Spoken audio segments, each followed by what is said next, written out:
guys, Assalamualaikum warahmatullahi wabarakatuh. Kembali lagi bersama Blacker Majnang. Guys, ini ada berita terbaru ya guys ya, yang dimana para kadrun kembali diusir ya guys. Yang pertama di Malang ya guys ya, diusir. Yang kedua kemarin ya guys ya, diusir pula, pindah ke katanya gedung umat Islam ya guys ya, di situ pun diusir lagi guys. Walaupun ya guys ya, walaupun ini ataupun para kadrun sudah ya intinya berorasi lah, akan tetapi ya sama, tetap diusir ya guys. Tuh kan, semua warga, semua rakyat pun sudah paham dan sudah tahu bagaimana sosok para kadrun ya guys ya, yang terus menebar yang namanya kebohongan ataupun kebencian ya guys ya. Kenapa sih kalian pasti, aduh Jan, ini kenapa Pak Jokowi dihujat terus diserang terus? Kan sudah saya katakan guys, cuman di era Pak Jokowi lah Ormas HTI dan FPI itu dibubarkan ya guys. Makanya sampai detik ini para kadrun ataupun para HTI itu terus menyerang Pak Jokowi. Entah itu dari apa ya, segimanapun guys ya. Intinya bagaimana caranya itu menjatuhkan harkat martabat Pak Jokowi. Akan tetapi rakyat sekali lagi sudah pintar ya guys. Dan di sini ada yang terekam dan bisa diartikan bocor ya guys. Kenapa? Kalian tahu yang namanya Alfian Tanjung guys? Ya, Alfian Tanjung adalah pendiri keras HTI ataupun FPI. Guys, ada si kadrun Anies ya guys di Solo guys. Cuman ini tidak terekam. Waduh, pantes. Kemarin sebelum ada acara mimbar, ya guys ya, mimbar rakyat stres, bilang katanya sudah ada pengganti Mas Wapres Gibran. Ternyata guys, kadrun Anies guys yang mempunyai transportasi kaki.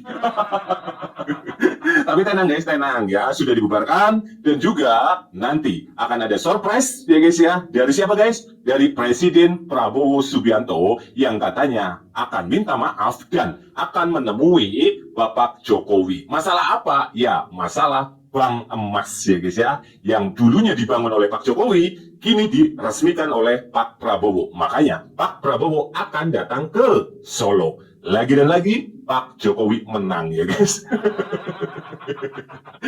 Ya lakon ya guys ya, lakonnya menang kerian ya guys ya, kayak film India ya guys.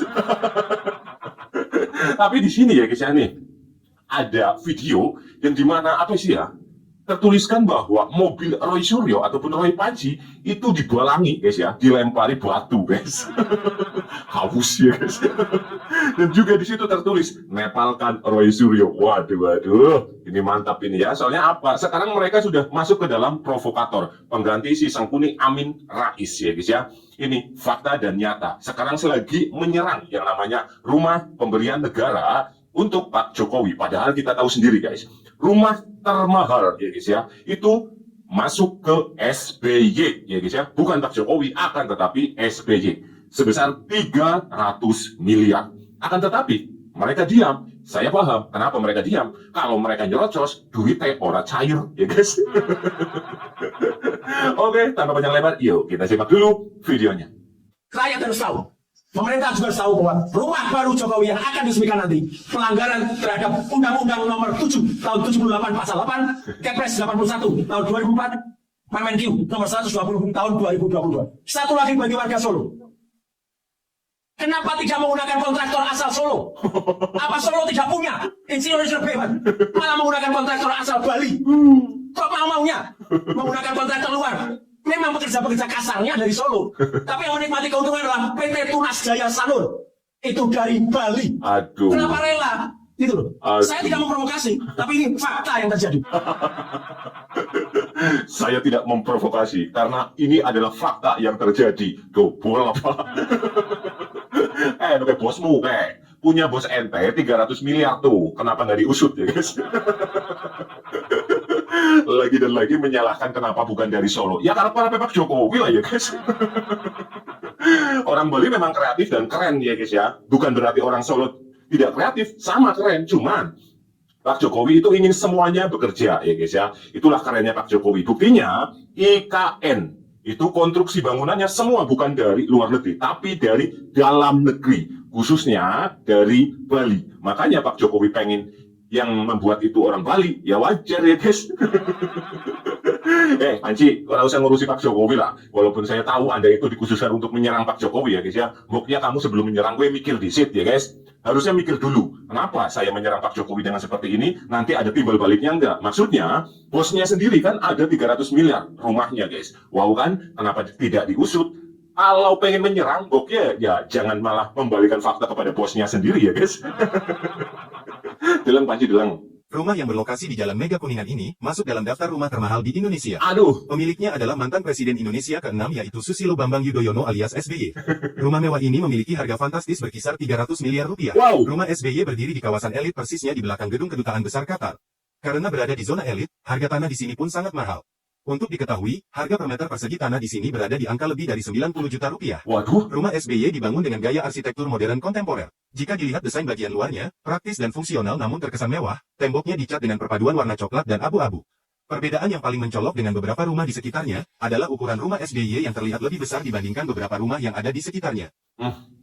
weh Panci, dengar, lihat, tuh, kenapa tidak diusut ya guys? Jangan ngeton-ngetoni lah ya guys ya, itu pada nyolok mata mendelik ya guys. Masa cuma 10 ekor? Bus, ya 10 ekor. Berdiri, warga Solo asli berdiri. Woi. Saya pengen lihat berapa besar pengaruh acara ini untuk kegiatan kita mengadili Jokowi dan masukkan Gibran. Berdiri. Di Sama berdiri dong Pak, Bu please. Lagi. Masa cuma 10 ekor? 10 ekor ya iyalah, pada bubuk gue, pada bubuk. Benar nih? Ya, jadi tujuan kita hari ini adalah pemanasan. Waduh, pemanasan. Negara akan menangkap Bapak Jokowi saja. Tidak, Karena kata Ustadz Alfian Tanjung, bagaimana bisa diadili kalau dia tidak ditangkap? Betul? tidak. Sekarang saya tanya, apa bisa emak-emak di sini menangkap Jokowi? Ya enggak. Apa bisa ibu-ibu di sini menangkap Jokowi? Oh, Apa kayak gitu bapak-bapak bisa. yang di belakang bisa nggak nangkap Jokowi? Bisa nggak Pak? Berarti kita butuh tenaga yang lebih muda, yang lebih kuat. Setuju? Waduh, provokator Gerwani. Tahun ini itu sudah harus terlaksana. Aduh, apa ini guys? Iki opo iki? Kadrun guys ya, pengen jadi wapres guys. Judulnya enang udah bilahi bidalik ya guys. aduh. Bismillahirrahmanirrahim. Assalamualaikum warahmatullahi wabarakatuh. Mana? Sesungguhnya pada Nah, Ustaz hari ini ini guys sih, siapa ya? Cina guys, yang sing kayak gini siapa guys ya? Rizal Fadilah guys. Itu tangannya kena karma itu ya guys. hari ini konferensi pers. Masyarakat mesti tahu acara apa, mana, kenapa, bagaimana. Saya mencoba membatasi, mudah-mudahan tidak lebih dari 5 menit. Mohon doa untuk seluruh warga Indonesia. Kita sedang menyusun 100 dosa Jokowi. 100 dosa? Berupa buku saku, buku kecil, yang orang jadi tahu. Karena di kampung-kampung masih banyak yang siap berjihad fisabilillah Jokowi. Ya, saya kemarin ada di Sawakan itu. Bohong itu, tidak dibubarkan. Saya ada di dekat panggung, saya ada di langgar NU. Saya ada di situ, tidak ada pembubaran, dan ada pemblokiran sebelum rombongan datang. Ya, Guys, saya apa, guys? kasih yang pertama, acara kemarin tanggal 27, saya datang sebelum jam 10. Apa guys? Apa? 100 dosa Pak Jokowi katanya guys. Ya maklum sih ya guys ya, maklum sih ya. Soalnya apa gini? Ya kayaknya itu kan dari itu guys, Imam Mahdi KW ya guys.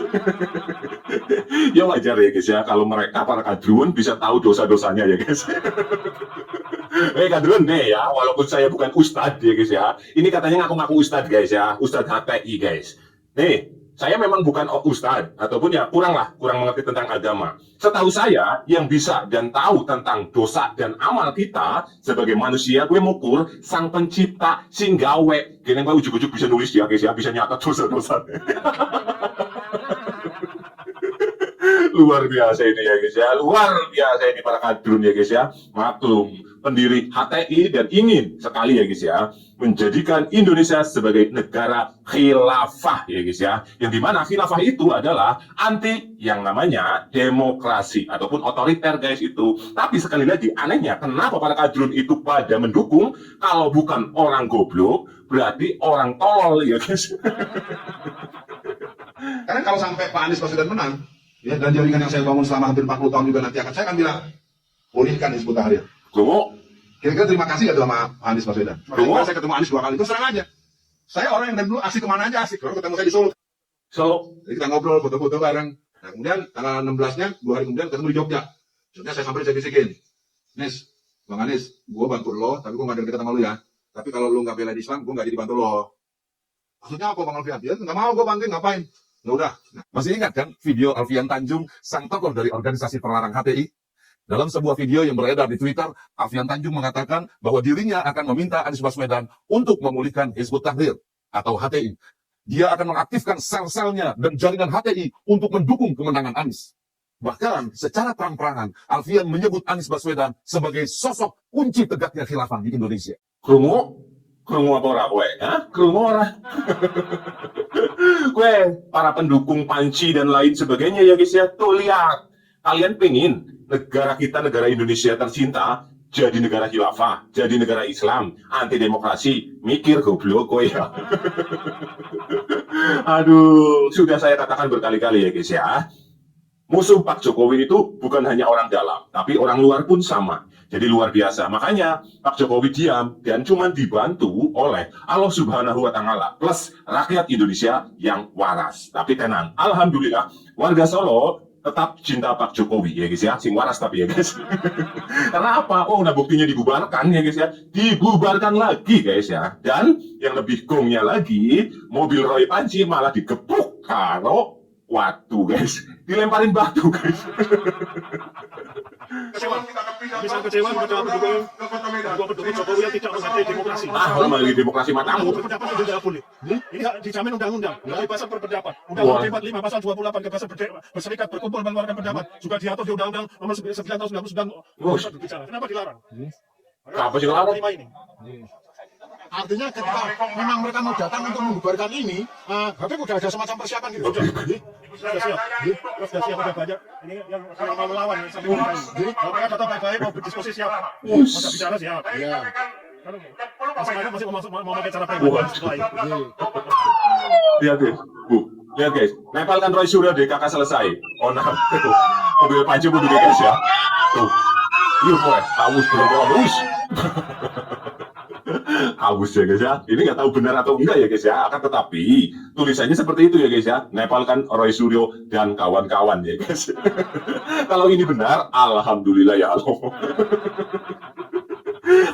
Dan jika kalian masih saja, apa iya gara-gara membubarkan HTI Pak Jokowi sampai saat ini itu terus dihujat, deleng dan lihat ini apa yang dikatakan oleh Mahfud MD. Ini akan seperti apa, Prof? Saya tidak Termasuk tahu. yang tinggi-tingginya juga dia, yang ahli-ahlinya di dalam, di luar, segala macam. Ya itu, saya sih di luar dan di dalam kan sama aja. Dulu ketika sebelum saya jadi Menko, saya juga vokal tentang HTI. Karena HTI ya, jelas-jelas ngadakan Kongres Internasional di Jakarta dan keputusannya diumumkan kami tidak setuju negara Pancasila, kami tidak setuju demokrasi, kami akan membentuk negara khilafah dari Thailand sampai ke Australia, mencakup Indonesia, Malaysia. Nah, masa begitu nggak dibubarkan? Dibubarkan. Nah kan, harus dibubarkan guys ya. Harus dibubarkan guys. Hanya ada satu presiden Indonesia yang berani mengambil keputusan paling berisiko. Joko Widodo, sang tukang kayu dari Solo. Ketika Hizbut Tahrir Indonesia menolak Pancasila, ketika Front Pembela Islam menantang negara, Jokowi tidak gentar. Dengan nyali besar, ia mengeluarkan Perpu Ormas, langkah hukum yang membuat dua organisasi besar itu resmi dibubarkan. Lenyap dari Indonesia. Risiko politik, tekanan dari kanan dan kiri, serangan oposisi, Jokowi tidak peduli. Baginya, negara tidak boleh kalah. Inilah keberanian tanpa kompromi, seorang tukang kayu yang menjelma menjadi pemimpin bangsa, menorehkan sejarah yang tidak akan pernah dilupakan Republik ini. Betul itu ya guys ya, pantas saja ya guys. Presiden Prabowo terus menghargai dan menghormati Bapak Jokowi ya guys. Sehat-sehat terus lah, demi bangsa kita yang bagus ini, Pak. Mantap Pak Jokowi ya guys. Saya hanya melihat karena saya nanti bukan presiden lagi. Tapi masyarakat Indonesia terus menghormati dan mencintai, menyayangi Pak Jokowi sampai akhir hayat ya guys ya. Dan itu akan terjadi. Soalnya apa? Pak Prabowo pun selalu ingat Pak Jokowi dan selalu berterima kasih atas semua jasa-jasa dari Insinyur Haji Joko Widodo. Ya guys. Mungkin besok saya akan ketemu Pak Jokowi, saya akan minta maaf. Aduh. Sama Pak Jokowi, saya paham bahwa persiapan Bank Emas ini memakan waktu cukup lama. Aduh. Kalau tidak salah, lebih dari 4 tahun. Nah, Takdir saya bahwa saya yang resmikan. Sekali lagi, saya harus ucapkan terima kasih Pak Jokowi. Seharusnya tolong saya sekat ya, kalau ada program yang jasanya pemerintah sebelumnya banyak, presiden sebelumnya harus dihadirkan juga. Setuju. Mungkin besok saya akan ketemu Pak Jokowi, saya akan minta maaf Pak Jokowi, Bapak yang bekerja keras dengan menteri-menteri Bapak. Padahal menteri-menteri Bapak banyak yang saya pakai juga. Keren. Kalau sudah timnya bagus, ya kan, kenapa harus diganti gitu. Betul. Ini baru keren, ini baru pemimpin hebat ya guys ya. Mengakui jasa-jasa yang sebelumnya ya guys ya. Kongrats dan terima kasih sekali lagi kepada Presiden Prabowo Subianto ya guys ya. Yang dimana Presiden Prabowo dan juga Pak Jokowi itu adalah putra terbaik Indonesia. Dan sekali lagi guys, nanti akan diteruskan oleh Gibran ya guys. Kalian tidak mau Gibran menjadi RI 1. Kalau tidak mau, kita kon dewek maring Pak Prabowo ya guys. Wong Pak Prabowo saja setuju kok kalau nanti Gibran Raka Buming Raka akan menjadi RI 1 ya guys. Dan jika itu nanti terjadi, wow, lebih luar biasa lagi guys. Pak Jokowi kan shallow ya guys ya, santai gitu. Tapi kalau Mas Wapres ataupun Mas Gibran, wah, orang pandang kompromi-kompromian ya guys. Sekali lagi, rakyat Indonesia sudah pintar. Kalian mau menyerang Pak Jokowi dengan cara apapun itu, insya Allah Tuhan akan ikut membantu Pak Jokowi ya guys ya. Jadi untuk para kadrun, sebelum ajal itu menjemput, ya mboknya bisa sadar ya guys ya. Kalau tidak sadar, ya monggo, itu Anda akan menanggung sendiri ya guys ya. Saya sebagai rakyat, saya sebagai manusia hanya bisa memperingatkan ataupun ngomongi ya guys ya. Mau masuk monggo, enggak masuk pun gih monggo, karepmu ya guys. Sekali lagi Pak Jokowi menang maning ya guys. Gimana menurut kalian guys tentang video ini? Silahkan tulis di kolom komentar. Sekian, wassalamualaikum warahmatullahi wabarakatuh.